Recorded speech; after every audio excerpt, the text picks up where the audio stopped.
आतापर्यंत 13 लोक मयत झालेले, 10 लोकांची ओळख पटलेली आहे, 10 जणांची पूर्ण बॉडी मिळालेली आहे.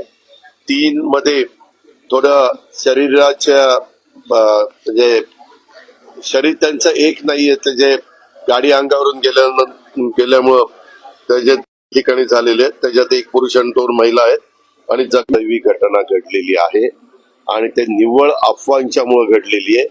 ह्या दोघांनी त्याच्यामध्ये या सगळ्या गोष्टी केल्यामुळे घडलेली. आता जखमींना पूर्णपणे शासकीय खर्चाने आम्ही उपचार करण्याच्या सूचना दिलेल्या आहेत. मुख्यमंत्र्यांनी पण दावा सोडून दिल्यात, आम्ही पण दिल्यात आणि स्वतः गिरीजी आणि स्वतः कलेक्टर वगैरे सगळेजण, गुलाबराव पाटील आमचे पालकमंत्री सगळेजण तिथं आहेत.